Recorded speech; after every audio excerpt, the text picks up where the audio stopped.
안녕하세요. 사회는 소미입니다. 오늘 영상은요, 사회자 또 진행자 김소미가 아닌 현재 운영하고 있는 느솜 스피치의 대표로서 이야기를 하려고 합니다. 그래서 조금은 떨리는데요. 저는 현재 학원에서 또 문화센터에서 강의 자리에서 유아부터 성인까지 수많은 아이들과 학부모 또 성인 학생들까지 만나면서 말과 글솜씨의 성장을 돕는 코치로 함께하고 있습니다.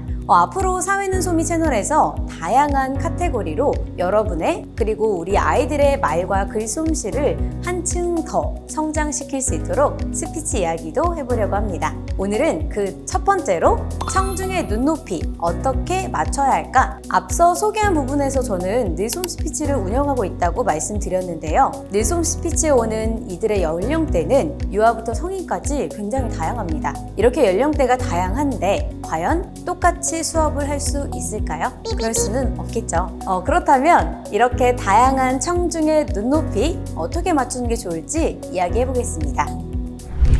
첫째, 말투와 어휘 선택입니다. 종종 이런 분들이 계시더라고요. 내가 잘 알고 있는 전문 분야의 이야기를 아이들에게 전달하기는 쉬운데 동일한 내용으로 성인들에게 전달을 해야 할 때 왜 이렇게 긴장이 될까요? 이럴 땐 어떻게 준비해야 할지 모르겠습니다. 라고요. 청중의 눈높이를 맞추는 것은 의사소통과 이해를 극대화하는데 너무나 중요한 부분인데요. 즉, 청중의 배경과 지식 수준을 고려해서 적절한 어휘를 선택해야 합니다. 제 경우에도 느솜에서 아이들과 만날 때 또 성인들과 만날 때의 어휘 선택이나 말투는 조금 달라지는데요. 그만큼 상대방에 대한 이해도가 높아질 때 말과 글의 집중도는 높아질 수밖에 없다는 얘기입니다. 그렇다면 성인들에게 전달을 할 때 어려운 용어나 또 전문적인 말들을 반드시 써야 할까요? 강의 자리마다 전문적인 용어를 써야 할 때도 있겠지만 무조건 어렵고 또 전문적인 단어를 사용하는 것은 좋지 않습니다.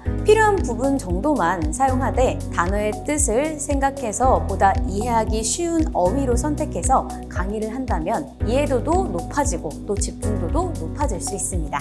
둘째, 공감과 비언어적 표현입니다. 강의의 집중도를 높이고 이해를 극대화하기 위해서 필요한 것은 바로 청중의 분석입니다.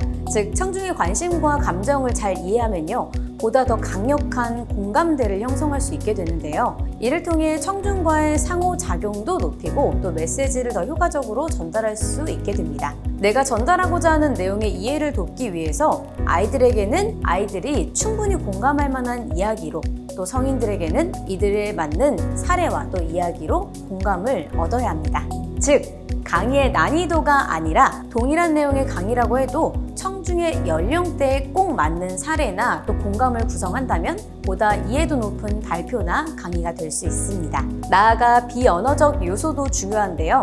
이 부분은 연령 불문 적용되는 부분인데 청중의 분석이 되었다면 시선, 목소리 크기 조절, 제스처 등을 더해 집중도를 한층 더 높일 수 있습니다. 비언어적 요소도 할 말이 많지만 오늘은 간단하게 설명드려볼게요. 먼저 시선 처리입니다. 메시지를 전달할 때 청중과의 눈맞춤은 집중도를 높일 수 있고 나아가 호응도도 높일 수 있습니다. 일단 눈을 마주치면 상대방이 시선을 피하지 않는 이상 반응이 나오기 때문이죠. 그치만 눈 맞춤이 어렵다면 시선을 오른쪽, 가운데, 또 왼쪽 이렇게 좀 번갈아 보면서 하는 연습부터 시작하면 좋을 것 같습니다. 다음은 목소리의 높낮인데요. 공간의 크기에 따라 또 전하는 내용에 따라 목소리의 크기를 조절해주고 또 강조해야 하는 부분도 적절하게 강조법을 사용해주면 청중의 이해도도 높일 수 있을 것입니다. 마지막으로 제스처입니다. 제스처라고 하면 손동작을 가장 많이 떠올릴 텐데요. 중요한 부분이나 집중시켜야 하는 부분에 알맞은 손동작을 사용해주는 것은 청중의 이목을 집중시킬 수 있습니다. 그러나 멘트 하나하나에 손동작을 넣는 것은 오히려 말의 집중도가 떨어질 수 있으니까요. 내가 손을 막 많이 움직이는지 한 번쯤은 체크해 보시는 것도 좋을 것 같습니다. 이렇게 청중의 눈높이를 맞추는 것, 바로 커뮤니케이션의 핵심 원칙 중 하나이자 또 효과적인 의사소통을 위해 늘 고려해야 하는 부분인데요. 오늘 나눈 이야기를 바탕으로 청중을 잘 분석해 보면서 강의나 또 발표를 준비해 본다면 긴장하지 않고 또 편안하게 말하면서 보다 청중의 이해도도 높일 수 있을 것입니다. 그럼 저는 다음번에 또 다른 스피치 이야기로 찾아오겠습니다. 안녕!